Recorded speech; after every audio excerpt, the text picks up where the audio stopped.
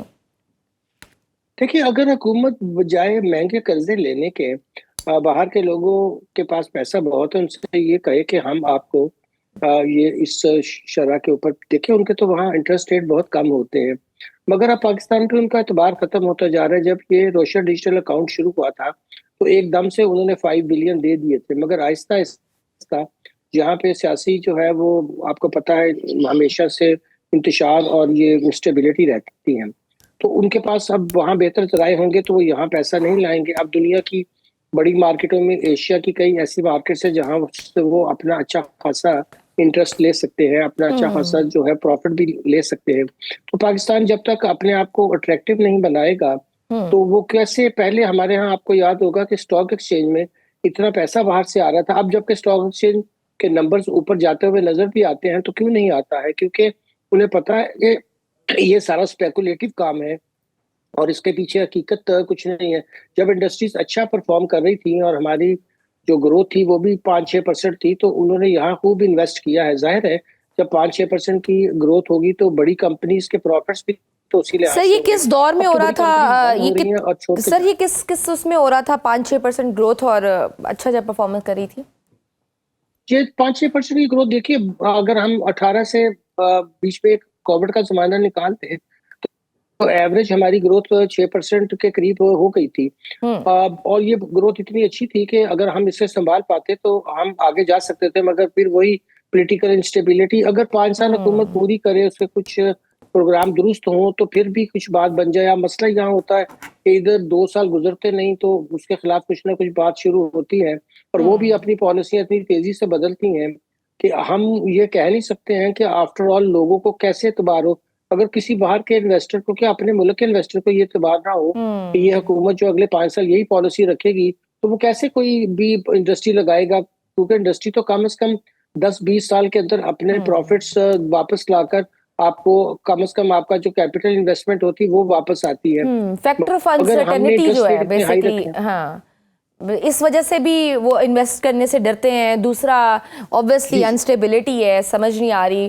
اور ڈاکٹر صاحب ہم افسوس اس بات کا ہے کہ ملک میں جب بھی قرض ملتا ہے یا ہمیں باہر سے کوئی امداد ملتی ہے، ہم بڑے خوشی سے سیلیبریٹ کرتے ہیں کہ فائنلی ہمیں قرض مل رہا ہے، حالانکہ یہ سوچنے کی بات ہے اور پریشان ہونے کی بات ہے کہ مزید قرض، آپ مزید مقروض ہو رہے ہو، پھر سود لگے گا، پھر اس سود کو اتارنے کے لیے مزید ہم قرض لیں گے۔ ابھی سعودی عرب نے اپنے $3 ارب ڈپازٹ کی مدت میں توسیع تو کر دی ہے۔ آپ کی نظر میں بار بار ڈپازٹ توسیع پر انحصار کرنا معاشی مجبوری ہے یا ہماری اپنی پالیسی ناکامی کہا جائے تو زیادہ بہتر ہے؟ بالکل ناکامی ہے۔ دیکھیے، قرضے جیسے میں عرض کر رہا تھا کہ اگر اس لیے لیے جائے کہ ہم اس سے اپنے انفراسٹرکچر درست کریں گے، اگر ہم اس وقت 5G سے اوپر گئے ہوتے، ہمارے لوگ بھی جو ہیں وہ اچھا انٹرنیٹ یوز کر کے بہت سی سروسز سے پیسہ کما سکتے تھے، یہاں اسپیکٹرم آتا تو بہت سی انڈسٹریز میں کام ہو سکتا تھا۔ اگر ایسی انڈسٹریز لگتی جس میں ہم AI کی ٹریننگ دے سکتے اور وہ 5-6 مہینے کا کورس بھی لڑکے کر لیتے، لیکن کسی مفت ہوتا ہے، بڑی بڑی یونیورسٹیاں آفر کرتی ہیں اپنی ویب سائٹ پہ، اس طرف ہم ان کو نہیں لا رہے ہیں۔ تو یہ اگر ہم ان کو وہاں اس کے لیے انسینٹیوائز کرتے، قرضہ اس لیے لیتے کہ ہم ان کو اسٹائپنڈ دیتے کہ وہ آئے ہمارے سینٹر میں آئے، ہم ان کو وہاں ٹرین کریں گے، تو اس طرح آپ اپنے ہیومن ریسورس کو ٹرین کرتے ہیں، انہیں انسینٹیوائز کرتے ہیں۔ اب بہت سے ملکوں میں یہ ہوتا ہے کہ انڈسٹری جنہیں IT کے لوگ چاہیے ہوتے ہیں، وہ اسکولس کو جو ہوتے ہیں IT کے یا یونیورسٹیز ہیں ان کو خود پیمنٹس کرتی ہیں کہ آپ اتنے ہمیں نوجوان تیار کر دیجئے۔ اس طرح سے مارکیٹ کا اور ایجوکیشن کا آپس میں ایک تعلق ہے، ہمارے ہاں ٹوٹلی ڈسکنیکٹ ہوتا ہے۔ اسی طرح آپ ہماری ایگریکلچر یونیورسٹیوں کو دیکھ لیں، ان کا کسانوں کے ساتھ کوئی رابطہ نہیں ہے، ہماری یونیورسٹیوں کا بزنس مینوں سے کوئی رابطہ نہیں ہے۔ تو یہ جب خلا میں کام کرتے ہیں تو پھر ایسے ہی ہوتا ہے کہ آپ کسی طریقے سے بھی آگے نہیں جا سکتے. سب سوچتے ہیں کہ میں بجلی چوری کر لوں گا, میں گیس چوری کر لوں گا, ٹیکس چوری کر لوں گا. یہ انڈسٹریلسٹوں کو بھی آپ نے یہ عادت ڈال دی کہ وہ رینٹ سیکنگ پہ رہیں. جب ریاست کے جو حکام ہے وہ رینٹ سیکنگ پہ زندہ رہیں تو سارا کلچر ہر طرف پھیل جاتا ہے. پھر لوگ کہتے ہیں بھائی ان کی زندگیاں آسان ہیں, یہ ہماری جیبوں سے ہاتھ ڈال کے پیسے ڈالتے ہیں, تو ہم بھی کیوں پھر اسٹیٹ کو پورا ٹیکس لوگ دیں, بھی شارٹ ہم بھی کیوں نہ رینٹ سیکنگ شارٹ کریں. کٹس کی طرف جاتے ہیں. بالکل صحیح. سر, عالمی مارکیٹ میں سونے کی قیمت $4,214 فی اونس تک جا پہنچی ہے. پاکستان میں بھی فی تولہ قیمت بڑھ گئی ہے. سونے کی قیمت کا بڑھنا معیشت کے شاہریوں سمیت عام عوام پر ڈیفینیٹلی بہت بڑا اثر ڈالتا ہے. ایک تو سونے کی قیمتیں اچانک دنیا بھر میں بڑھنے کی آپ کے خیال میں کیا وجہ ہے اور کہاں تک یہ جا سکتی ہے قیمت؟ دیکھیے, اس وقت دنیا میں بھی بہت انسرٹینٹی ہے, کیونکہ نیو ورلڈ آرڈر جو قائم کرنا چاہتا ہے امریکہ, انہوں نے آتے ہی جو اسٹیبلش آرڈر تھا جس میں UN کا ماڈل بنا, جس میں WTO بنا, کم از کم کوئی قانون ضابطے کے مطابق دنیا نے سیکنڈ ورلڈ وار کے ساتھ چلنا شروع کیا. مگر جیسے ہی انہوں نے دیکھا کہ چائنا نے اس نظام کے اندر رہ کر ہمیں شکست دے دی ہے, تو اب وہ پوری اس نظام کے ہی پیچھے پڑ گئے ہیں. کہتے ہیں ہمیں کوئی ٹیرف نہیں مانیں گے, ہم کوئی قانون نہیں مانیں گے, ہم کوئی یونائٹڈ نیشن کی قرارداد نہیں مانیں گے. اب ایران کے اوپر اور دوسرے ملکوں کے اوپر انہوں نے اتنے سالوں سے جو ہے سینکشنز لگائی ہوئی ہیں, ان کے اثاثے لے کر بیٹھے ہوئے ہیں. تو یہ کون سا دنیا میں قانون ہے؟ اگر ہمیں ایران سے کوئی چیز نہیں لینے دیتے, نہ ان سے ہم آئل لے سکتے ہیں, نہ ان سے ہم گیس لے سکتے ہیں جو کہ ہمارا ہمسایہ ہے, اور انڈیا نے سب کچھ لیا ہے ان سے, اور بلکہ اسی طرح آئل کا سب سے بڑا ایکسپورٹر بن گیا ہے. تو یہ کیا بالکل دوگلی پالیسی ہے کہ آپ سینکشن صرف کیا ہمارے لیے, انڈیا کے لیے کیوں سینکشن نہیں ہوتی؟ تو یہاں سے پتہ چلتا ہے کہ مغرب چاہے وہ غازہ ہو, مغرب چاہے وہ انڈیا ہو, چاہے وہ کشمیر ہو, جہاں ان کے اپنے اکنامک انٹرسٹ ہوتے ہیں, یہ کسی سسٹم کو نہیں مانتے. اور انہی کی نہیں حرکتوں کی وجہ سے اب یہ دنیا میں اتنی انسرٹینٹی پھیل رہی ہے, اور لوگ جو ہیں وہ اپنے سرمایہ کو محفوظ کرنے کے لیے سونے میں جا رہے ہیں, کیونکہ ظاہر ہے انہیں یہ یقین ہوتا ہے کہ سونے کے اندر اگر وہ اپنا سرمایہ رکھیں گے تو کم از کم اس میں کوئی کمی تو نہیں ہوگی. بالکل صحیح. سر, پاکستان کی لوکل انڈسٹری بھی ویسے ہی بند ہو رہی ہے. اب چین میں الیکٹرک گاڑیوں کی مقبولیت کے باعث وہاں کی کمپنیاں بھی اب بڑی تعداد میں سستی پیٹرول گاڑیاں بیرون ملک بھیج رہی ہیں. کیا پاکستان میں ان گاڑیوں کا سیلاب مقامی آٹو انڈسٹری کے لیے خطرہ نہیں ہے؟ خطرہ تو اس لحاظ سے نہیں ہونا چاہیے کہ انہیں بھی چاہیے کہ اب وہ الیکٹرک پہ شفٹ کریں. مگر دیکھیے, بجلی سرپلس ہونے کے باوجود نہ تو ہم ٹرین تو واپس الیکٹریسٹی پر لے کر گئے ہیں, تو بجلی ضائع ہو رہی ہے. وہ تو پروڈکشن کی بنیاد پہ کریں یا نہ کریں, ہم سے کیپیسٹی چارجز لے رہے ہیں, اور ہم بجلی کو یوٹیلائز ہی نہیں کر پا رہے کیونکہ انڈسٹری لگ نہیں رہی. مگر جہاں جہاں استعمال ہو سکتی ہے, جیسے گاڑیوں میں, ہم اس سے بہت زیادہ امپورٹ آف آئل بچا سکتے ہیں. تو یہ جو مقامی گاڑیاں والے ہیں ان کو بھی تو چاہیے نا وہ الیکٹرک گاڑیوں پہ شفٹ کریں, ہمیں وہ 1960 کے ماڈل نہ بیچیں اب. اور جگہ جگہ اگر یہ چارج لگ جائے جیسے دنیا میں ہوتا ہے, تو ایک دم ہم کم از کم جو ہم 15 سے 16 بلین ڈالر ضائع کر رہے ہیں اپنے ہر سال آئل کی صرف امپورٹ کے اوپر, بھی کام ہو جائے گی. اور یہ جو بجلی والا مسئلہ ہے یہ بھی کافی حد تک حل ہو جائے گا, کیونکہ اگر ہم اس کی یوٹیلائزیشن بڑھا دیں تو پرائس آ جائے گی, اور یہ جو کیپیسٹی والا ایشو ہے یہ بھی کافی حد تک ختم ہوگا. بالکل صحیح. بہت شکریہ ڈاکٹر اکرام الحق ہمارے ساتھ موجود اور اپنا تجزیہ پیش کر رہے تھے معیشت پر. ناظرین, آج کے پروگرام میں بس اتنا ہی. اجازت دیجیے, اللہ حافظ.